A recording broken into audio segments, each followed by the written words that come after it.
Hello viewers, welcome to my channel Learn English with JB Sir.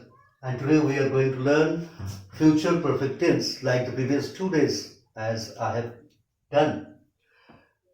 তো future perfect টেন্সের দুটো class আগে পরপর হয়ে গেছে, it is the third one. যারা প্রথমবার এই ভিডিওটা দেখছো তাদের জন্য নিয়মটা আমি একটু বলে দেবো, আর তারা আগের দুটো ভিডিও গিয়েও দেখে নিতে পারে, সুবিধা হবে একটু। ফিউচার পারফেক্ট টেন্সের ফিউচার মানে জানা আছে ভবিষ্যৎকাল। পারফেক্ট কথাটার মানে বলি, যখন ফিউচার পারফেক্ট টেন্সটা আলোচনা করা হয় তখন এখানে দুটো ঘটনা থাকে, মানে দুটো ঘটনাই ভবিষ্যৎকালে ঘটবে এরকম থাকে। ফিউচার মানে ভবিষ্যৎকাল আর পারফেক্ট মানে দুটো ঘটনার সমষ্টি। তো একটা আগে ঘটবে আর একটা পরে ঘটবে। সেন্টেন্সটা পড়লে হয়তো একটু বোঝা যাবে। কেমন না, দুর্গাপুজো শুরু হওয়ার আগেই আমরা আমাদের কেনাকাটা শেষ করব। তো এখানে যে সেন্টেন্সটা রয়েছে যে দুটো ঘটনা আছে, আলাদা করে দেখলে একটা হচ্ছে দুর্গাপুজো শুরু হবে, আর একটা হচ্ছে আমরা কেনাকাটা শেষ করব। দুটোকে একসঙ্গে জুড়ে দিলে সেন্টেন্সে কেমন হয়েছে, দুর্গাপুজো শুরু হওয়ার আগেই আমরা আমাদের কেনাকাটা শেষ করব। এই তো। তো কোন কাজটা আগে হবে, যেটা আগে হবে তার ফিউচার পারফেক্ট টেন্স হবে। তো আমরা দুর্গাপুজো শুরু হওয়ার আগেই আমরা আমাদের কেনাকাটা শেষ করব, তাহলে এইটা আগে হবে, আমরা আমাদের কেনাকাটা শেষ করব এখান থেকে এইটুকু, এইটার ফিউচার পারফেক্ট টেন্স লিখতে হবে। আর এটা পরে হবে, কেনাকাটা শেষ হলে তবে দুর্গাপুজো শুরু। এইটার হবে সিম্পল প্রেজেন্ট টেন্স। এই জায়গাটাই খুব ভালো করে বুঝতে হবে, যে কাজটা আগে হয়েছে তার ফিউচার পারফেক্ট টেন্স, আর যেটা পরে হবে সেটা সিম্পল প্রেজেন্ট টেন্স। আমি সেন্টেন্সটা লিখে তারপরে বোঝাচ্ছি কেমন সিম্পল প্রেজেন্ট টেন্স। আগে ওইটা লিখি, আমরা আমাদের কেনাকাটা শেষ করব। এই সেন্টেন্সে সাবজেক্ট হচ্ছে আমরা, সহজভাবে বলি উই মানে আমরা। প্রথমে উই লিখব, উই, তারপর ফিউচার পারফেক্টের নিয়ম অনুযায়ী সাবজেক্টের সঙ্গে শ্যাল হ্যাভ বা উইল হ্যাভ বসে। উই এর সঙ্গে শ্যাল হ্যাভ বসাই, উই শ্যাল হ্যাভ। কেনাকাটা শপিং, উই শ্যাল হ্যাভ। আচ্ছা, ভার, শেষ করাটা ভার, উই শ্যাল হ্যাভ ফিনিশড। লিখছি, ভার্বের থার্ড ফর্ম লিখতে হবে FINISHED, ফিনিশ মানে শেষ করা। পারফেক্ট মানেই ভার্বের third form. We shall have finished, কি শেষ করব, আওয়ার শপিং। আওয়ার মানে শপিং। লেখা যাবে না তো, জায়গা ছোট হয়ে গেছে। শপিং দুর্গাপুজো শুরু হওয়ার আগে, বিফোর দুর্গাপূজা স্টার্টস। এই জায়গাটা ছোট হয়ে গেল, বিফোর এইখানটায় লিখছি Durga Puja starts, STARTS, before Durga Puja starts.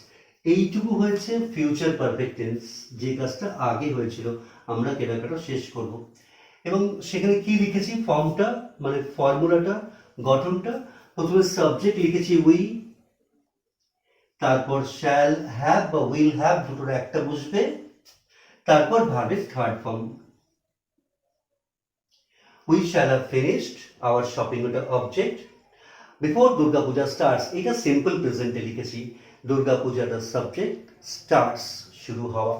তারপরে দেখা গেল ফিউচার পারফেক্ট টেন্সের দুটো অংশ থাকছে, একটা কাজ আগে হচ্ছে আর একটা কাজ পরে হবে। তো যে কাজটা আগে হবে তার ফিউচার পারফেক্ট টেন্স লিখবো। তার জন্য কেমন লিখবো, প্রথমে সাবজেক্ট লিখবো, তারপর শ্যাল হ্যাভ বা উইল হ্যাভ লিখবো, তারপর ভার্বের থার্ড ফর্ম লিখবো। ঠিক আছে, প্রথমটা বোঝা গেছে। আচ্ছা, অসুবিধা থাকলে আমি দ্বিতীয়টা করি, এটা দেখে আরেকটু পরিষ্কার হবে আমার ধারণা। দ্বিতীয় সেন্টেন্সটা রয়েছে ঠিক একই রকম, নভেম্বর মাস শুরু হওয়ার আগেই স্কুল কলেজ সব খুলে যাবে। দুটো সেন্টেন্স আছে, একটা হচ্ছে স্কুল কলেজ সব খুলে যাবে, এই একটা সেন্টেন্স। আর একটা সেন্টেন্স হচ্ছে নভেম্বর মাস শুরু হবে, ভাঙার সময় এইভাবে লিখতে হবে, নভেম্বর মাস শুরু হওয়ার আগেই স্কুল কলেজ খুলে যাবে। তো কোনটা আগে হবে সেন্টেন্সটা আরেকবার পড়ে দেখা যাক। নভেম্বর মাস শুরু হওয়ার আগেই স্কুল কলেজ সব খুলে যাবে, তাহলে স্কুল কলেজ সব খুলে যাবে, তাহলে ওই সেন্টেন্সটা আগে লিখবো, ওটা ফিউচার পারফেক্ট টেন্স হবে। কি লিখবো? School colleges, schools and colleges, লিখছি সাবজেক্ট, হ্যাঁ, schools and colleges, COLLEGS, will have লিখবো, উইল হ্যাভ ওপেন্ড, এইটা ভার্বের থার্ড ফর্ম, পারফেক্ট মানেই ভার্বের থার্ড ফর্ম, এইটুকু হয়ে গেল future perfect tense. Schools and colleges will have opened, November মাস শুরু হওয়ার আগে, বিফোর, বিফোর মানে আগে না, before November, November begins, begin মানে এটা সিম্পল প্রেজেন্ট টেন্সে লিখলাম, বিফোর নভেম্বর বিগিনস, এটা পরের অংশটা সিম্পল প্রেজেন্ট টেন্সে লিখতে হবে, আর এইটুকু ফিউচার পারফেক্টে। কি লিখেছি দেখি, এইটুকু সাবজেক্ট, স্কুলস অ্যান্ড কলেজেস আর সাবজেক্ট, আর তারপরে শ্যাল হ্যাভ বা উইল হ্যাভ ঠিক আগেরটার মতো, তারপর ভার্বের থার্ড ফর্ম, যে কাজটা আগে হবে তার জন্য ফিউচার পারফেক্ট টেন্স। দুটো সেন্টেন্স করে হয়তো একটু ধারণাটা পরিষ্কার হলো, 3 নম্বর করলে আরেকটু পরিষ্কার হবে, 4-এ আরেকটু দেখা যায় এটাই কি আছে। 3 নম্বর সেন্টেন্স রয়েছে, তোমার বার্তা পাওয়ার আগে, বার্তা মানে মেসেজ, আমি তোমাদের বাড়ি পৌঁছে যাব। এখানেও দুটো ঘটনা আছে, দুটোই ভবিষ্যৎকালে ঘটবে, ফিউচার পারফেক্ট টেন্স। যেটা আগে হবে দেখা যাক কোনটা আগে হচ্ছে, তোমার বার্তা পাওয়ার আগেই আমি তোমাদের বাড়ি পৌঁছে, আমি তোমাদের বাড়ি পৌঁছে যাব, এইটা আগে হচ্ছে। তাহলে আমির জন্য কি লিখবো? আই লিখবো, তার সঙ্গে শ্যাল হ্যাভ দেব, আই শ্যাল হ্যাভ, রিচ মানে পৌঁছানো, আর EACHED, এটা ভার্বের third form. I shall have reached your house, your house, তোমার বার্তা পাওয়ার আগে, before I get, before মানে আগে,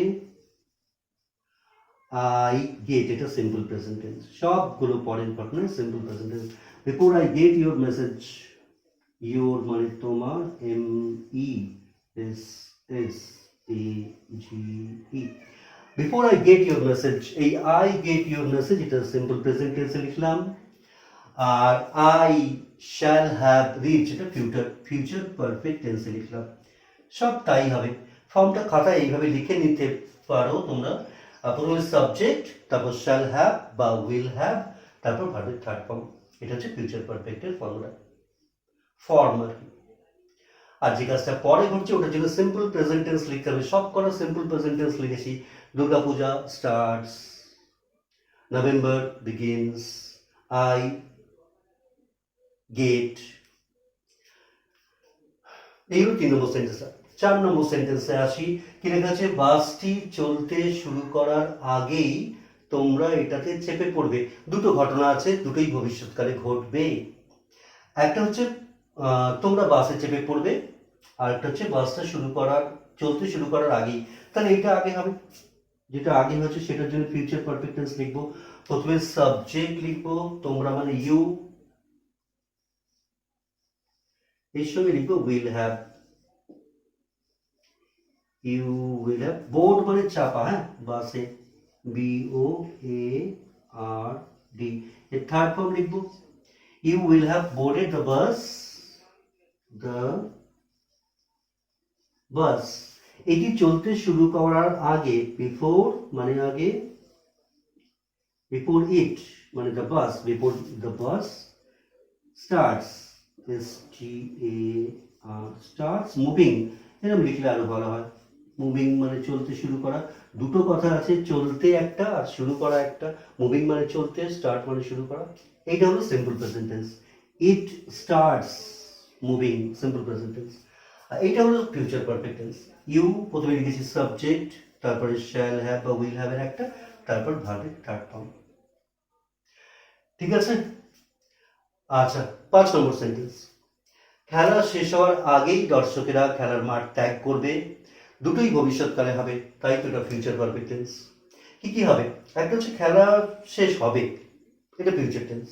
আর হচ্ছে দর্শকেরা খেলার মাঠ ত্যাগ করবে, এটাও ফিউচার টেন্স। এই দুটো ঘটনা একসঙ্গে দেওয়া একটা সেন্টেন্সে থাকলে যেটা আগে হবে সেটার জন্য ফিউচার পারফেক্ট টেন্স হবে। আগে কোনটা হবে? দর্শকরা খেলা শেষ হওয়ার আগেই দর্শকরা চলে যাবে মাঠ থেকে, তো ওই কাজটা আগে হবে, এটা ফিউচার পারফেক্ট হবে, এটা আগে লিখব। দর্শকেরা মানে দ্য স্পেকটেটার্স,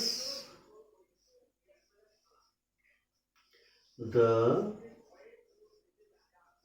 স্পেকটেটার্স, তার সঙ্গে উইল হ্যাভ লিখব, will have left the field বা playground, left the field FILD before the match ends, before the match, এটা simple present tense, before the match ends এটা লিখলাম simple present tense, the match ends এটা simple present tense।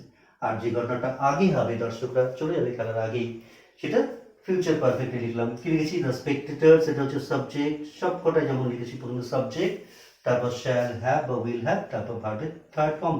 Leave মানে ত্যাগ করা বা ছেড়ে চলে যাওয়া, লিভ, লেফট, লেফট, এইগুলো জানতে হয়। এইগুলো ফিউচার পারফেক্ট দিয়ে 5টা সেন্টেন্সের ট্রান্সলেশন। পরের দিন আবার ফিউচার পারফেক্টের 5টা সেন্টেন্স করাবো এরকম। ঠিক আছে? বোঝা গেছে? আচ্ছা, বলি একটা কথা, টেন্সের ট্রান্সলেশন শেখাটা খুব জরুরি। কিছু বানিয়ে লিখতে চাইলে আমি একটু একটু করে চেষ্টা করছি টেন্সগুলো করানোর, ট্রান্সলেশনগুলো করানোর। তারপর এগুলো পার্টগুলো হয়ে গেলে পরে বড় প্যাসেজে কীভাবে ট্রান্সলেশন করা যায়, যেগুলো কম্পিটিটিভ পরীক্ষায় আসে, পিএসসি, এসএসসি, মিসলেনিয়াস, ডাব্লিউবিসিএস পরীক্ষায় রয়েছে বড় বড় প্যাসেজ, সেগুলো করতে গেলে আগে এই বেসিকগুলো শিখতে হয়। তাই